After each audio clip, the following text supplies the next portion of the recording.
welcome to episode 8 of Shit You Should Know. Today we're going to talk about mobility and strength and stretching. Just a bit of everything, really. So we're going to start off with a question that we got asked the other week, and it was, what is the best stretch for a lower back? So I'm going to throw that over to you, Luke, and we'll get straight into it. To answer that question, it's hard to say without actually seeing the person. Like when you're saying for lower back, there's hundreds of reasons why you could be struggling with the lower back. Could be is it painful? Is it just hurting when you're training? Is it hurting when you're running? Is it hurting when you're sitting? And then there could be all sorts of muscles around it. So if you're looking at, say, if you've got lower back pain, first of all I'd see a physio rather than just listening to a PT on the podcast. But if you've got lower back pain, it could be anything from hips, hamstrings, sort of like your posture. It could be the way you're sitting. It could be like a massive variety of things. So to be able to answer that without actually seeing the person and then without a little bit more context it's not easy. But there's plenty of things that you can do for lower backs in regards to stretching. Personally, we're going to go into the difference of mobility and stretching. Personally, I find mobility and strength work better for things like lower back pain than actual just static stretching. So I think that answers the question. Yeah. Like very briefly, but we are going to go into sort of more what is stretching, what is mobility, and how do you sort of factor them into training to help sort of long term. So mobility for me is movement, as in moving a joint through its different ranges. Stretching is more like your static stretches, like your old school footballer stretch, like Sunday league stretches. That's what I see as a stretch, as holding a stretch for a certain amount of seconds, like 10, 15, 20 seconds. Yoga, like holding like yoga poses and things, I would class that as more stretching than just mobility, although a lot of like yoga does incorporate like good quality mobility work as well. So out of the two, mobility and stretching, for sort of like longevity and sort of what we think of as a focus is more mobility rather than like your static stretches, although static stretches do have a place sometimes for certain things. Would you say mobility replicates more things in real life? Like, yeah. And the strength training that you do, is that why mobility, like moving through the stretch, is better than just holding the stretch? Yeah, definitely. Like, yeah, it is. It's incorporated movements. Like when I think mobility, like when like members at Unit 1, even myself, you're a little bit more sort of flexible, so you don't need it as much, but people like myself need to do quite a bit of mobility, and I would personally try to focus on moving every joint. That's something that we do with like the club sessions. Some people see mobility at the start of a session as a waste of time, but the reality is like you can cover everything from ankle to wrists and everything in between in 5 minutes. And to me, if you can move every joint within 5 minutes, then that's not a waste of time to me. Like that's, if you're thinking, all right, yeah, if you've got say 5-6 weeks and you need to get as much training as possible, yeah, but that's not what we do. Like realistically, we want to train for the rest of our life. So if you're stretching for 5 minutes at the start of a session, if you're training 3 times a week, that's 15 minutes a week that you actually get to actually move every joint. And most injuries do come from well, no, I shouldn't say that actually, but the majority of injuries do come from some sort of mobility issue or strength and stability issue. And that's another thing, like some people see it as completely different things, whereas strength training is also mobility training. Does that make sense? Yeah, because you're moving but with resistance. Yeah. So you're moving to your furthest range of movement but with a weight. Yeah.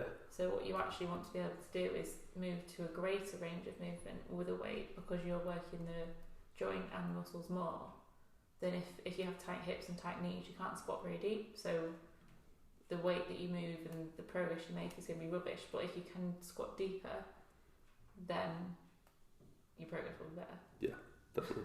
But then that also like helps your day-to-day life as well. Like I always say when I fall over in netball, being mobile is beneficial, because when you land, you can kind of land in like a stretch and you're like, oh, this is a nice little stretch. But if you was not as mobile, then that would actually pull, and you might actually pull something. But Yeah. if you are quite mobile and strong, then when you do have falls or trips or just anything, you can actually do it.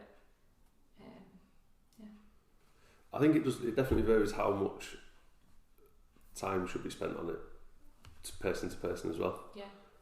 Like I said, use me and you as an example. Like, it takes me longer to sort of get things moving.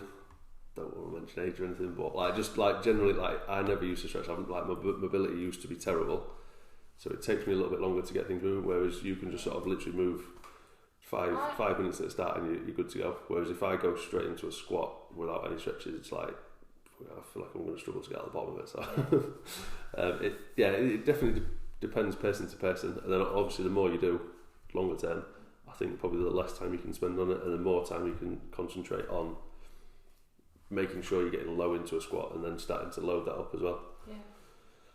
Because strength training long term is the best thing for keeping things moving. So how would you work mobility into your training then?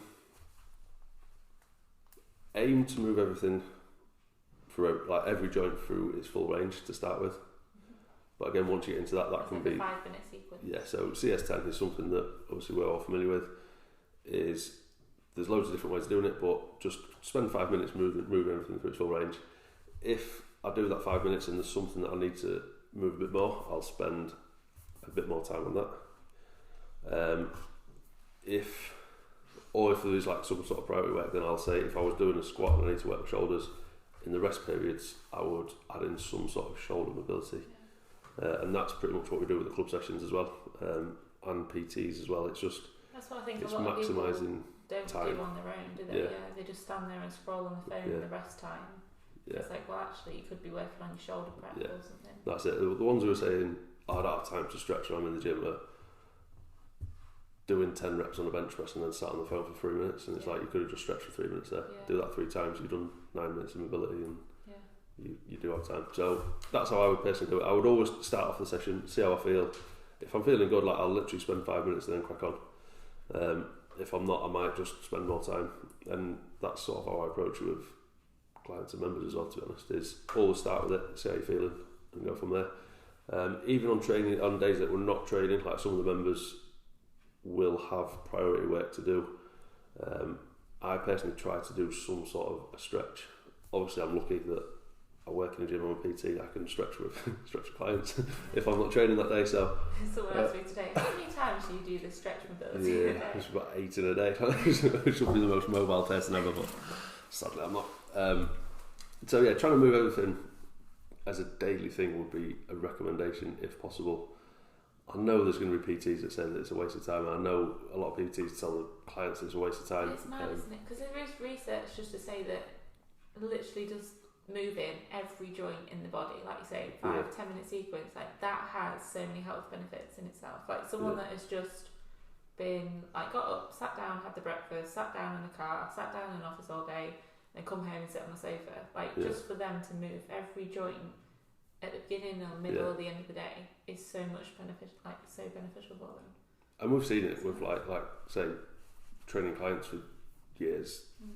Unit 1, like the members that benefit from the mobility. It's all right, like I know there's physios and PTs out there that just back it up with all these papers that prove it, but like in reality, like we know it works, we know it helps people. And that's my argument for it. So it's easy enough for people to put in.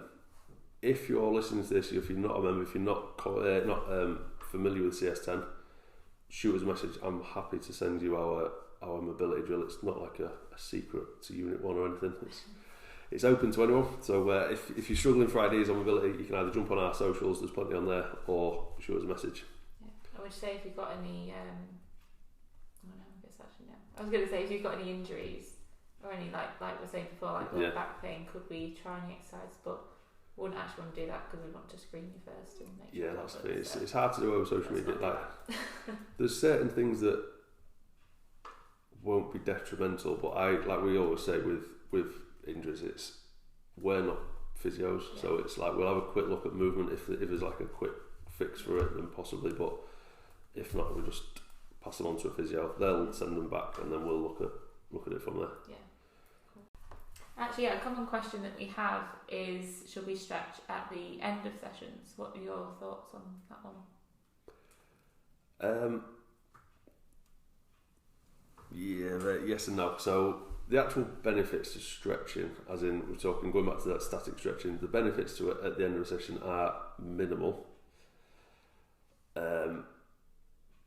Again, unless like injuries and things like that. But for the like most people at the end of the session stretch, I would probably say it's not a definite yes. The only sort of thing I do think is obviously if you've finished the session, so obviously say unit 1 sessions for example, at the end there's sometimes a little bit of a tough finisher, 10 to 15 minutes.